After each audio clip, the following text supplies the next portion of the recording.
আমরা coordinate জিওমেট্রিতে straight line chapter করেছিলাম, তাতে আমাদের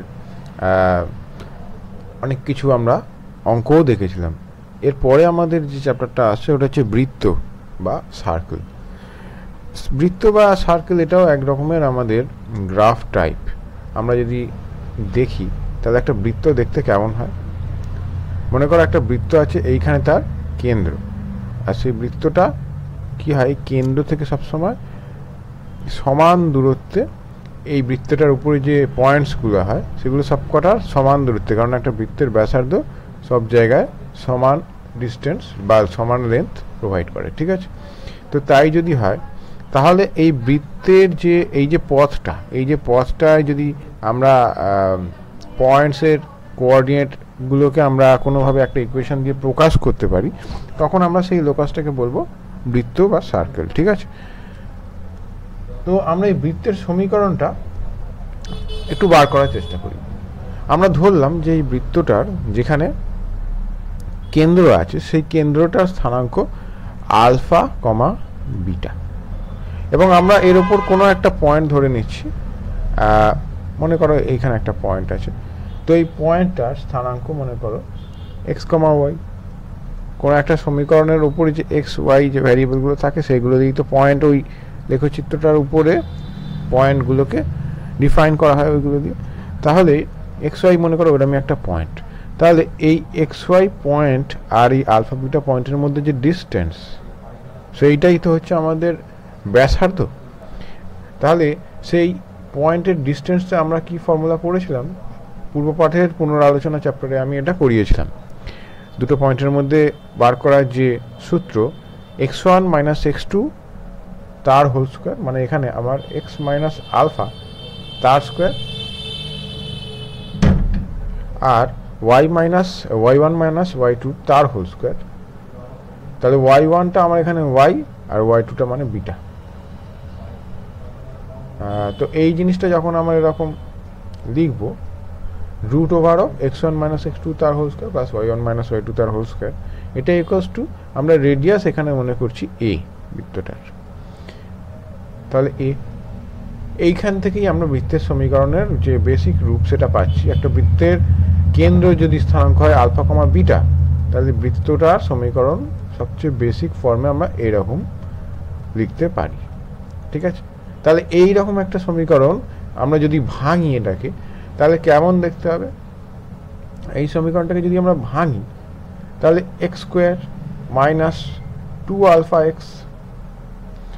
আচ্ছা, আমরা এক কাজ করি, দ্বিঘাত টার্মগুলোকে এক জায়গায় লিখি। তাহলে এখানে একটা এক্স স্কোয়ার আসবে, এখানে একটা ওয়াই স্কোয়ার আসবে, সে দুটো গায়ে গায়ে লিখছি। এবারে একঘাত টার্মগুলো আমরা লিখছি। তাহলে কত, এখানে মাইনাস টু আলফা এক্স, এখানে মাইনাস টু বিটা ওয়াই, আর এইখানে plus alpha square plus beta square এটা থেকে, আর এই এ স্কোয়ারটা যদি আমি এদিকে নিয়ে যাই তাহলে এইটা ইকুয়ালস টু জিরো। এটা আরেকটা ফরম্যাট আমরা দেখতে পেলাম। তো কোনো ইকুয়েশনে যদি এরকম থাকে, কোনো কোয়াড্রেটিক ইকুয়েশন যাতে দুটো ভ্যারিয়েবল আছে এক্স আর ওয়াই, তো সেইটাতে যদি এরকম থাকে যে এদের যে কোএফিসিয়েন্টসগুলো সেগুলো সমান বা এক, ঠিক আছে, মানে যদি সমান থাকে তাহলে সেইটাকে আমরা কমন নিয়ে এদের তলায় ভাগ করে দিলে তখন এই জিনিসটা দুজনেরই এক আসবে, কোএফিসিয়েন্ট মানে সহগ। তার মানে এইরকম দ্বিঘাত সমীকরণের যদি এক্স স্কোয়ার আর ওয়াই স্কোয়ারের কোএফিসিয়েন্ট দুটো সমান হয়ে যায়, এবং এইখানে দেখো কোনো এক্স ওয়াই টার্ম নেই, কোনো এক্স ওয়াই টার্ম থাকবে না, এবং এই এক্স স্কোয়ার আর ওয়াই স্কোয়ারের কোএফিসিয়েন্ট দুটো যদি সেম হয়ে যায়, তখন আমরা একটা বৃত্তের ইকুয়েশন পাই। তাহলে এইটা দেখে আমরা বুঝতে পারছি যে এখানে আলফা বিটা আমরা ধরেছিলাম কি এর কেন্দ্রের স্থানাঙ্ক। তো আমরা এক কাজ করি, আমরা এই ফরম্যাটটাকে যেরকম প্রথাগতভাবে লেখা হয় তাতে আমরা এই পুরো জিনিসটাকে আমরা সি বলে একটা নতুন কনস্ট্যান্ট লিখতে পারি। আর আমরা ধরলাম এই মাইনাস চিহ্নগুলো দেখতে কেমন একটা লাগছে, তাই আমরা এক কাজ করি, আমরা আলফাটাকে মাইনাস জি লিখছি আর বিটাটাকে মাইনাস এইচ লিখছি, ঠিক আছে। তাই যদি হয়ে যায় এইচ না, এক সেকেন্ড, মাইনাস এফ লিখছি, ঠিক আছে, এফ। তাই যদি হয়ে যায় তাহলে দেখো এইটা দেখতে কেমন হবে, x square plus y square, আলফার জায়গায় মাইনাস জি বসালে প্লাস হয়ে গেল, দেখতে ভালো হলো, 2gx, এটা প্লাস 2fy হয়ে যাবে। আর এইটাকে আমরা লিখছি সি, একটা কনস্ট্যান্ট টার্ম, এখানে কোনো ভ্যারিয়েবল নেই, এটা ইকুয়ালস টু 0। আমরা যেখানে সিটাকে কি লিখেছি, alpha square plus beta square minus a square, এটাকে আমরা পুট করেছি নতুন করে। তখন আমরা আরেকটা টাইপের ইকুয়েশন দেখতে পেলাম, কি না, এক্স আর ওয়াই এই দুটো ভ্যারিয়েবলওয়ালা একটা কোয়াড্রেটিক ইকুয়েশন, যাতে এক্স স্কোয়ার আর ওয়াই স্কোয়ারের কোএফিসিয়েন্টগুলো যদি সেম থাকে তাহলে আমরা এই ফর্মেটে নিয়ে আসতে পারবো, মানে কোএফিসিয়েন্টগুলো সেম হবে, করলে এখানে 1 আসবে, কমন নিয়ে আনতে পারবো। এবং এই রকম 1ওয়ালা কোএফিসিয়েন্টওয়ালা ফর্মে আমরা যখন আনবো তখন তার মানে এর যে কেন্দ্রের স্থানাঙ্ক, সেন্টারের কোঅর্ডিনেট, সেটা তাহলে কি হয়ে যাবে, আলফা কমা বিটা ছিল, তাহলে মাইনাস জি কমা মাইনাস এফ, এই ফর্মটা থেকে আমরা বুঝতে পারি কেন্দ্রের স্থানাঙ্ক। বুঝতে পারলে, আমরা যদি এরকমভাবে একটা ইকুয়েশন দিয়ে দেয় তাহলে আমরা বুঝতে পারছি যে আলফা কমা বিটা হচ্ছে কেন্দ্রের স্থানাঙ্ক এবং ব্যাসার্ধ হচ্ছে এ। যদি এইরকমভাবে আমাদেরকে কখনো বার করতে হয় বা দিয়ে দেয় তাহলে আমরা এটা থেকে বুঝতে পারছি যে কেন্দ্রের স্থানাঙ্ক হচ্ছে মাইনাস জি কমা মাইনাস এফ, কেননা ওটা করলে আলফা বিটা হবে। কিন্তু রেডিয়াসটা কী করে করবো, তাহলে রেডিয়াস তো ছিল আমার এ স্কোয়ার, তাহলে এ স্কোয়ারটাকে আমরা এদিকে নিয়ে আসি, এ স্কোয়ারটাকে এদিকে নিয়ে আসা মানে উপরে রুট চলে আসবে, যদি স্কোয়ারটাকে এ করি আমরা তুলে দিই, তাহলে c minus alpha square plus b square. এবার আলফা বিটা তো এখানে নেই, এখানে আমাদের আলফা বিটাকে জি আর এফ দিয়ে রিপ্লেস করে দিতাম, মাইনাস জি আর মাইনাস এফ দিয়ে, তাহলে আলফার জায়গায় মাইনাস জি বসালেও আমার প্লাস কত আসবে, এক সেকেন্ড, আমাদের এই জায়গায় কি আসছে, আগে আমাদের alpha square plus beta square হবে, তারপরে মাইনাস সি হয়ে যাবে, তাই তো, কারণ আলফা এ স্কোয়ারটা এদিকে এসেছি, এদিকে এনেছি, তাহলে আলফা স্কোয়ার মানে আমার জি স্কোয়ার, বিটা স্কোয়ার মানে আমার এফ স্কোয়ার, আর এ স্কোয়ারের জায়গায় এই সি এর জায়গায় আমরা সিটাই লিখব, ঠিক আছে। তাহলে আমরা নতুন যে রেডিয়াসটা পেলাম সেই রেডিয়াসটা কত, g square plus f square minus c, মানে এই ফর্মের মানে কনস্ট্যান্টগুলো জি এফ সি দিয়ে আমরা রেডিয়াসটা কী করে লিখতে পারছি, এইটা। তাহলে এই ফর্ম থেকে আমরা রেডিয়াসটা কী পাচ্ছি, এইটা, এবং কেন্দ্রের স্থানাঙ্ক কী হচ্ছে মাইনাস জি কমা মাইনাস এফ, ঠিক আছে, সেন্টার মাইনাস জি কমা মাইনাস এফ। তাহলে বোঝা গেল আমরা দুটো ফর্ম, মানে দুটো ইকুয়েশনের ফর্ম, একটা বৃত্তের যার রেডিয়াস এ এবং যার কেন্দ্র এই আলফা কমা বিটাতে আছে, তার ফরম্যাট দুরকমভাবে আমরা বার করা শিখলাম। এগুলো আমাদেরকে একটু ফরম্যাটটা মনে রাখতে হবে, ঠিক আছে। এই দুটো আমাদের 1 নাম্বার আর 2 নাম্বার ইকুয়েশন। আমরা নেক্সট স্লাইডে যাচ্ছি। আমাদের একটা জিনিস এবারে দেখতে হবে, এটা হচ্ছে এই দুটো যে ফর্ম আমরা পেলাম, এই দুটো ফর্ম থেকে আমরা কিছু স্পেশাল কেস এবার করব। মনে করো আমাদেরকে একটা এমন দুটো পয়েন্ট দিয়েছে, যে দুটো পয়েন্টে আমাদেরকে বলেছি যে ওই দুটো পয়েন্টকে ব্যাস করলে, মানে ব্যাস মানে ডায়ামিটার করলে যে বৃত্তটা পাওয়া যাবে তার সমীকরণ বার করো। মানে আমাদেরকে মনে করো এরকম দুটো পয়েন্ট দিয়েছে, একটা পয়েন্ট আমরা লিখছি x1, y1, আরেকটা পয়েন্ট আমরা লিখছি x2, y2। তাহলে এইটাকে যদি আমাদেরকে ডায়ামিটার করে একটা বৃত্তর সমীকরণ বার করতে হয়, তাহলে আমরা বৃত্তটা কেমন দেখতে হবে, এরকম দেখতে হবে, উপরের দিকে এরকম হবে, নিচের দিকেও আমাদের এরকম দেখতে হবে, মাঝখানে এই দুটো পয়েন্টের মিড পয়েন্টটা হবে সেন্টার। এটা দুরকমভাবে করা যায়, আমি ইজিয়ার প্রসেসটা বলছি। মনে করো আমরা অর্ধবৃত্তস্থ কোণ সমকোণ এটা পড়েছিলাম, তাহলে যে কোনো একটা পয়েন্ট মনে করো আমরা বৃত্তের এই উপরের পার্টটাতে রয়েছে, তাহলে সেই পয়েন্টটা কী হবে, বৃত্তের যে সমীকরণ সেটাকে স্যাটিসফাই করবে, বা সেইটা দিয়ে আমরা যে জিনিসটা পাবো সেটাই হচ্ছে বৃত্তের সমীকরণ, লোকাসটা, ঠিক আছে। তো ওই যে অর্ধবৃত্তস্থ কোণ, সমকোণ হয় মানে পারপেন্ডিকুলার হবে কি এই দুটোর কানেক্টিং লাইনস, এই তাহলে এইটা যদি পারপেন্ডিকুলার হয় তাহলে এই দুটো স্ট্রেট লাইন যে তৈরি হয়েছে তাদের যে প্রবণতা বা নতি সেই দুটোর গুণফল কত -1 হয়। দুটো স্ট্রেট লাইন এটা আমরা পড়েছিলাম যে পারপেন্ডিকুলার যদি হয় তাদের যদি m1 আর m2 প্রবণতা বা নতি হয় তাহলে ওদের গুণফলটা -1 হবে। আর দুটো পয়েন্ট আমরা জানি এখানে দিয়ে দিয়েছে, তাহলে এই দুটো পয়েন্ট দিয়ে আমরা দুটো স্ট্রেট লাইনের নতি আমরা বার করেছিলাম, তাহলে এর প্রবণতা কত হয়ে যাবে y1 মাইনাস মানে এই ওয়াইটা মাইনাস এই ওয়াইটা বাই এই এক্সটা মাইনাস এই এক্সটা। মনে করো এটা হচ্ছে আমার m1 মনে করো, তার সাথে আমরা m2 গুণ করবো মানে এই স্ট্রেট লাইনটার নতিটা করলে আমরা কি পাবো মনে করো y মাইনাস y2 এটা আর এটা x মাইনাস x2 এটা ইকুয়ালস টু -1। কেন? যেহেতু এই দুটো সবসময় কি হয়ে যাবে x y এর যে কোনো মানের জন্য, সে উপরে থাক নিচে থাক, কি হবে যে কোনো মানের জন্য এই দুটো স্ট্রেট লাইন পারপেন্ডিকুলার মানে লম্ব। তাহলে এইটাকে আমরা যদি এই দুটো তলা থেকে ওইদিকে নিয়ে চলে যাই তাহলে y minus y1 y minus y2 equals two minus of x minus x1 x1 হবে এটা গুণ x মাইনাস x2। তো এটাই যদি আমরা এদিকে নিয়ে চলে আসি তাহলে আমরা কিরকম পাবো, এক্সটাকে আগে যদি দেখি x minus x1 into x minus x2 plus y minus y1 to y minus y2 equals to 0। এইটা দিয়ে তার মানে আমরা কি পাচ্ছি সমস্ত এক্স ওয়াই এর ভ্যালুগুলোকে স্যাটিসফাই করাতে পারছি। তাহলে এটাই এই প্রদত্ত বৃত্তটার ইকুয়েশন বেরোলো। বুঝতে পেরেছো? আমাদেরকে যদি বলে কোনো অঙ্কে দুটো পয়েন্ট দিয়ে সেটাকে যদি আমরা ডায়ামিটার বানিয়ে একটা বৃত্তের ইকুয়েশন কি পাবো তাহলে এইভাবে করব। বুঝতে পেরেছো? আচ্ছা,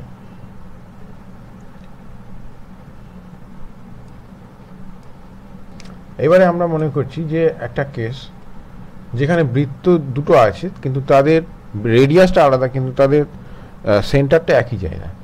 তাহলে মনে করো একটা বৃত্তর মানে সেন্টার যদি একই জায়গায় হয় তাহলে প্রথম যে ফরম্যাটটা আমরা লিখেছিলাম আলফা বিটাতে যদি সেন্টার হয় আর রেডিয়াসটা যদি জানা থাকে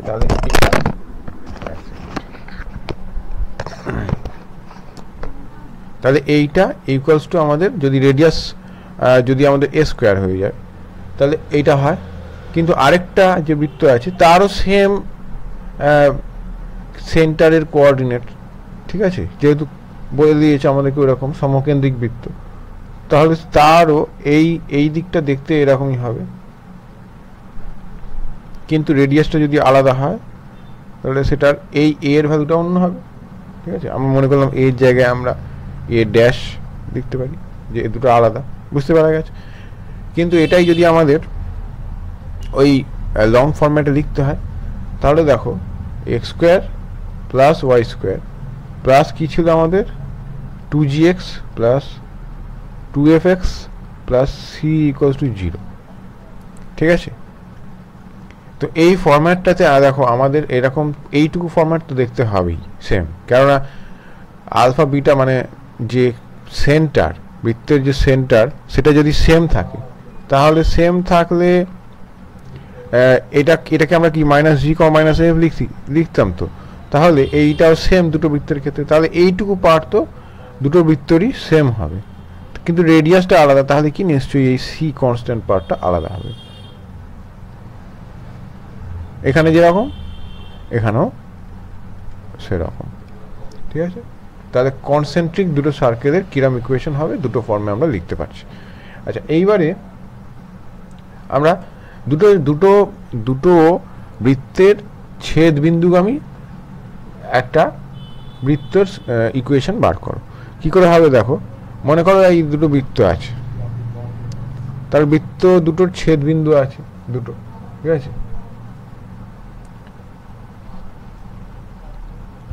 তাহলে এদের মনে করলাম এর ইকুয়েশন 1 দিয়ে দেখাচ্ছে, এর ইকুয়েশন আর লিখছি না 2 দিয়ে দেখাচ্ছি। তাহলে 1 নাম্বার ইকুয়েশন প্লাস একটা constant K into 2 number equation equals to 0, এটা করলে আমরা কি পাই, এদের ছেদবিন্দুগামী যে বৃত্তটা হবে তার যে সমীকরণ, যেখানে কে এর ভ্যালুটা আমাদের -1 হলে হবে না, বাকি আমরা ভ্যালু নিতে পারি। কেন -1 নিলে হবে না? দেখো এখানে আমাদের একটা x² + y² টার্ম আছে, এখানেও একটা x² + y² টার্ম আছে। -1 যদি নিই তাহলে দুটো x² + y² টার্ম এটা করলে কেটে যাবে, কিন্তু একটা বৃত্তের ইকুয়েশনে সবসময় এই টার্মটা থাকবে, নাহলে স্ট্রেট লাইন টাইপের হয়ে যাবে। তাই জন্য এই ভ্যালুটা নেওয়া হয় না। ঠিক আছে, এর পরের পার্টে আমরা যেটা করব, এই যে বৃত্ত এদের একটা সাধারণ জ্যা হয়, কমন কর্ড যেটাকে বলা হয়, কি না, যেখান দিয়ে আমরা দুটো পয়েন্টে কাট করেছে সেই দুটো পয়েন্টকে যুক্ত করলে আমরা সাধারণ জ্যা পাই। মনে করলাম একটা পয়েন্ট x1, y1, আরেকটা পয়েন্ট x2, y2। তাহলে প্রথম বৃত্তটার ইকুয়েশন যদি এরকম হয়ে যায়, 2g1x 2f1y, আর আমি ধরলাম এটা c1 = 0, আর দ্বিতীয় বৃত্তটা যদি এরকম দেখতে হয়ে যায় x² + y² + 2g2x + 2f2y + c2 = 0, তাহলে এই পয়েন্টটা দুটো বৃত্ততেই আছে। তাহলে এই পয়েন্টটাকে যদি দুটো বৃত্ততেই বসাই তাহলে এরকম হবে, এটা একটা ইকুয়েশন পাবো, এটা একটা ইকুয়েশন পাবো। এই দুটোকে যদি আমরা বাদ দিই তাহলে দেখো এইটা আর এইটা থেকে x1 আর y1 কমন যাবে। তাহলে x1 কমন গেলে 2টাও কমন যাচ্ছে, 2x1 যদি আমরা কমন নিই, g1 - g2 + 2y1। আচ্ছা, এখানটা জায়গাটা হচ্ছে না, আমরা নিচেটাই লিখি। এই দুটোকে যদি বাদ দিই তাহলে 2x1 g1 - g2 আর 2 এখান থেকে আমরা y1 কমন নিলে f1 - f2 + c1 - c2 = 0। এখন দেখো এইটা এই পয়েন্টের জন্য যদি আমরা করি তাহলেও এখানে জাস্ট এইগুলো 2 বসাবে, কারণ দুটো বৃত্তের ইকুয়েশনকেই স্যাটিসফাই করছে। তাহলে এটাতেও হবে, এটাতেও হবে। তা এখান থেকেও আমরা সেই একই এই দুটো ইকুয়েশনকে যদি বাদ দিই, এই সেম টাইপের দেখতে ইকুয়েশন হবে, এই দুটো কেটে যাবে। আর তাহলে এখানে আমার কি আসবে, সেম জায়গায় x2 আসবে, এখানে y2 আসবে, ব্যাস বাকিটা সেম থাকবে। তার মানে এই দুটো পয়েন্ট যে স্ট্রেট লাইনের উপর আছে তার দুটোরই মানে এই দুটো পয়েন্টকে বসিয়ে আমরা যে ইকুয়েশনটা দেখতে পাচ্ছি একই রকম দেখতে পাচ্ছি। তার মানে নিশ্চয়ই ইকুয়েশনটা এই স্ট্রেট লাইনের এরকম ছিল, 2x g1 - g2 + 2y f1 - f2 + c1 - c2 = 0। তার জন্যই x1, y1 বসালে আমরা এই আগের ফর্মটা পাবো, এই ইকুয়েশনটা। আর x2, y2 পয়েন্টটা বসালে এখানে এটা পাবো। তাহলে এইটা থেকে দেখে আমরা বুঝতে পারছি যে কমন কোঅর্ডের ইকুয়েশন কি, যদি দুটো বৃত্তের ফরম্যাট এরকম হয়, মানে ইকুয়েশন দুটো। তাহলে এটাকে আমরা একটু মনে রাখবো, কি না, 2x g1 - g2 + 2y f1 - f2 + c1 - c2, ব্যাস। ঠিক আছে, তাহলে কমন কোঅর্ডের ইকুয়েশনটা এই আমরা পেলাম। ঠিক আছে, স্ট্রেট লাইন দেখেই বোঝা যাচ্ছে এটা স্ট্রেট লাইন। এবং দেখো বৃত্ত দুটো আলাদা আলাদা পয়েন্টে যদি না কেন্দ্র থাকে, ঠিক আছে, তাহলে তো ওদের কমন কর্ড থাকবে না। একই পয়েন্টে যদি দুটো বৃত্ত হয়ে যায় তাহলে ওদের কমন কর্ড থাকবে না, হয়তো রেডিয়াস আলাদা আলাদা, তাহলে একটা আরেকটাকে ছেদ করবে না। তখন অটোমেটিক এই ইকুয়েশনে g1 g2 কেটে যাবে। সেম যদি দুটোর যদি কেন্দ্রের স্থানাঙ্ক সেম হয় তাহলে g1 g2 f1 f2 same, তাহলে কেটে যাচ্ছে। তাহলে কি হয়ে যাবে, তখন কোনো ইকুয়েশনই পাবো না। বুঝতে পারলে? তার মানে তখন বুঝতে পারছি যে ওটা ছেদ করেনি, কোনো কমন কর্ডই নেই, তো তার ইকুয়েশন আসবে করতে। ঠিক আছে, এবারে আমাদের যেটা আছে যে এই যে বৃত্ত, এই বৃত্ত মনে করো এরকম আছে, এটা মনে করো y অ্যাক্সিস, এটা মনে করো x অ্যাক্সিস। বৃত্তটা মনে করো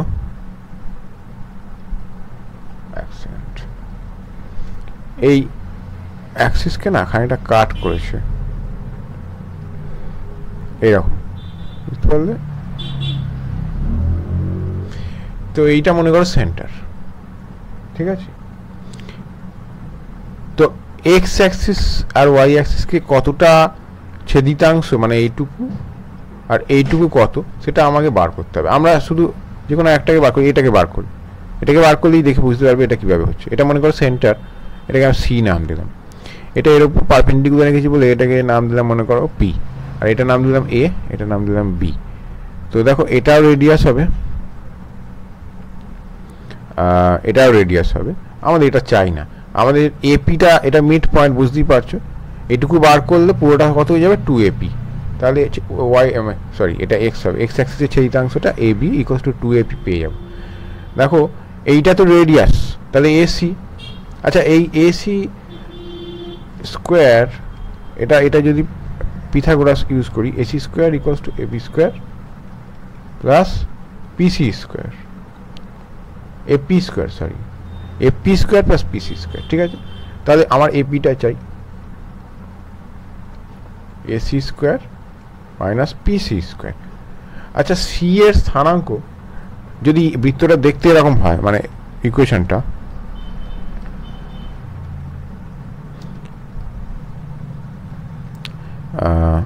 এরকম যদি দেখতে হয়, তাহলে সি মানে যেটা আমার রেডিয়াস, সেটা কত ছিল, আচ্ছা সিটা এখানে আমার এমনি থাক। আমরা কি করছি, এই যে রেডিয়াস, সেই রেডিয়াসটা কি ফর্মুলা ছিল আমাদের, এ মানে কি ছিল, √(of g square plus f square minus c), এটা আমাদের লাগবে। এটা আমরা এসির ভ্যালু বসাবো। তো দেখো এসি স্কোয়ার মানে কত, g square plus f square minus c, মাথা থেকে রুটটা উঠে গেছে, স্কোয়ার আছে বলে। আর পিসি মানে এইটুকু কি করে হবে বলো তো, কিভাবে হবে বল দেখি, কেউ যদি ধরতে পারো তাহলে আমাকে এটা কমেন্টে বলবে। দেখো পিসি, এটা একটু পজ করে ভাবতে পারো। দেখো আমরা এই সি এর স্থানাঙ্ক জানি কত, মাইনাস এইচ, সরি মাইনাস জি কমা মাইনাস এফ, ঠিক আছে। তাহলে ওয়াই অ্যাক্সিস বরাবর জিনিসটা কত, আমার মাইনাস এফ, এইটুকু তো তাহলে মাইনাস এফ, তাই না। কিন্তু পিসি স্কোয়ার আছে, তাহলে এফ স্কোয়ার, তাহলে বিয়োগ এফ স্কোয়ার। সিমিলারলি, আচ্ছা আমরা তাহলে দেখে নিই কত হচ্ছে, তাহলে এই এফ স্কোয়ার আর এই এফ স্কোয়ার কেটে গেল, তাহলে আমরা কত পাচ্ছি, জি স্কোয়ার মাইনাস সি পাচ্ছি, ঠিক আছে। তাহলে এপির ভ্যালুটা কত, এপির ভ্যালুটা তাহলে হয়ে যাবে √জি স্কোয়ার মাইনাস সি। আর এক্স অ্যাক্সিসের যে ছেদিতাংশ, এক্স অ্যাক্সিস কাট, সেটা কত, এবি, সেটা কত, 2AP, তাহলে 2 ইন্টু জি স্কোয়ার মাইনাস সি। তাহলে এই ফর্মে যদি একটা আমাদেরকে বৃত্ত দিয়ে দেয়, তাহলে তার এক্স অ্যাক্সিস ছেদিতাংশ কী করে বার করবো, 2 into √(of g square minus c) করলে যা বেরোবে তাই, ঠিক আছে, ব্যাস। এইবারে দেখো ওয়াই অ্যাক্সিসের আমরা ছেদিতাংশটা কী করে বার করবো, দেখো একইভাবে বার করব, এমনি আর করতে হবে না, দেখো বুঝতে পেরে যাবে। এইটুকু করব, আর সেই একই আবার এইটা তো রেডিয়াস, সেই একই এসি মতো হবে। এইটুকু কত হয়ে যাবে, মাইনাস জি না, কেননা এইখান থেকে এইটুকু তো মাইনাস জি, আবার এখান থেকে এইটুকু মাইনাস এফ, তাহলে এইখানে জি স্কোয়ারটা এখানে লিখে বাদ দেবো, তাহলে জি স্কোয়ার কাটবে, এফ স্কোয়ার মাইনাস সি থাকবে, তাহলে 2 into f square minus c হবে। একইভাবে করে দেখতে পারো চাই। তাহলে এই দুটো আমাদের এক্স অ্যাক্সিস আর ওয়াই অ্যাক্সিসের ছেদিতাংশের ফর্মুলা আমরা পেলাম, ঠিক আছে, এই দুটো। এইবারে আমরা আরেকটা ছোট্ট জিনিস পড়ে আছি, কি কোনো একটা পয়েন্ট একটা বৃত্তের উপরে আছে নাকি ভিতরে আছে না বাইরে আছে, এটা আমরা কি করে বুঝবো। মনে করো আবার বৃত্তটার যে ইকুয়েশনটা, সেটা আমরা এই যে এ স্কোয়ার, এক second, x square plus y square plus 2gx plus 2fy plus c equals to 0, ঠিক আছে। তাহলে বৃত্তটায় আমরা মনে করলাম একটা পয়েন্ট চেক করছি, সেই পয়েন্টের স্থানাঙ্ক মনে করো সাপোজ যে কোনো একটা স্থানাঙ্ক আমরা ধরতে পারি, x1 y1 মনে করো, ঠিক আছে। তো তাই যদি হয় তাহলে এর বৃত্তটার যে সেন্টার আছে, মানে বৃত্তের যে সেন্টার, সেই সেন্টারের স্থানাঙ্ক কত? -g, -f। এদের মধ্যে দূরত্বটা যদি বৃত্তের যে রেডিয়াস আছে তার থেকে ছোট হয়, তার মানে নিশ্চয়ই বৃত্তের ভিতরে আছে, মানে এরকম। তখন মানে এদের মধ্যে দূরত্বটা রেডিয়াসের থেকে ছোট কখন? ভিতরে থাকলে। যদি এদের উপরে থাকে তার মানে কি হবে? রেডিয়াসটা সমান হয়ে যাবে এদের দূরত্বের। যদি বাইরে থাকে তাহলে রেডিয়াসের থেকে এই দূরত্বটা বড় হবে। এটাই ইউজ করবো আমরা। তো দেখো এদের মধ্যে যে দূরত্ব সেটা কত হয়ে যাবে? এক সেকেন্ড, কত হয়ে যাবে? এক্স, এইটা থেকে এটা বাদ যাবে মানে প্লাস হয়ে যাবে, এটা থেকে এটা বাদ যাবে মানে y plus H, y1 plus H, H না, এক সেকেন্ড, এফ, তাই তো। এটা হচ্ছে আমার এই দূরত্বটা, বুঝতে পেরেছ? তাহলে এইটা রেডিয়াসের থেকে ছোট হচ্ছে না সমান হচ্ছে না বড় হচ্ছে? রেডিয়াসের থেকে। তার উপরে বুঝতে হবে এটা ছোট হলে কি বোঝালাম ভিতরে, ইকুয়াল টু হলে কি বৃত্তের উপরে, আর গ্রেটার দ্যান হলে বৃত্তের বাইরে। রেডিয়াস, তাহলে রেডিয়াসের ফর্মুলা কি ছিল আমার? এইখান থেকে রুট অফ এইটা, ঠিক আছে। তাহলে এইটাকে যদি আমরা একটু স্কোয়ার করে দিই দুদিকে, করে আমরা যদি একটু সিম্পলিফাই করি না, এটা দেখতে এরকম হয়ে যাবে। দেখো x1 স্কোয়ার, এই হুবহু এই জিনিসটাই আসবে, শুধু x এর জায়গায় x1, y এর জায়গায় y1 আসবে।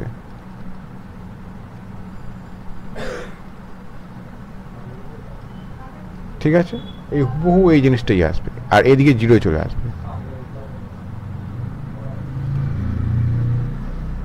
বুঝতে পেরেছ? তার মানে যদি এই ইকুয়েশনটায় আমরা পয়েন্টটাকে পুট করি, করে এই লেফট হ্যান্ড সাইডটাকে দেখি যে এর ভ্যালু কত আসছে, ঠিক আছে। তাহলে যদি লেস দেন 0 হয় তার মানে ভিতরে, গ্রেটার দেন হলে উপরে, আর সরি ইকুয়াল টু হলে উপরে, আর গ্রেটার দেন হলে বাইরে। কীভাবে এটা এলো দেখো, এটাকে সিম্পলিফাই করলেই দেখবে এদিকে জি স্কোয়ার আসবে, এদিকেও জি স্কোয়ার আসবে, কেটে গেছে, এফ স্কোয়ার কেটে গেছে, ঠিক আছে। বাকি জিনিসগুলো এই সিটা আমার এদিকে চলে এসছে, তাহলে এখান থেকে আমরা এটা পাই। তাহলে বুঝতে পারলে এই হচ্ছে আমাদের সব কটা এই চ্যাপ্টারের মোটামুটি থিওরি আমি দেখিয়ে দিলাম। এবার পরের ভিডিওতে আমি কিছু অঙ্ক তোমাদের দেখাবো, ঠিক আছে। তাহলে এটা কিভাবে চেক করতে হয় বুঝতে পারলে? এটা হচ্ছে কি এন, এটা অন দি সার্কেল, এটা ইনসাইড দি সার্কেল, আর গ্রেটার দেন 0 হলে আউটসাইড দি সার্কেল, ঠিক আছে। তোমাদের যদি এই ভিডিওগুলো হেল্পফুল লাগে তাহলে অবশ্যই চ্যানেলটাকে সাপোর্ট করবে, কমেন্টে তোমরা জানাবে কেমন লাগছে তোমাদের, এবং তোমরা আরও কিভাবে কোনো বিষয়ের উপর কিছু চাও কিনা। এবং আমার অনলাইন ক্লাস জয়েন করতে পারো, ফিজিক্স ম্যাথস দুটোই আমি করাই, উইকে 2 দিন করে এক একটা সাবজেক্টের ক্লাস থেকে অনলাইন এইভাবেই তোমরা পাবে, কিন্তু পাবে হোয়াটসঅ্যাপ গ্রুপে মিট বা অনলাইন হোয়াইট বোর্ডের লিঙ্কের মাধ্যমে। এই হচ্ছে তোমাদের হোয়াটসঅ্যাপ নাম্বার, আমি তোমাদের চন্দন স্যার। চলো।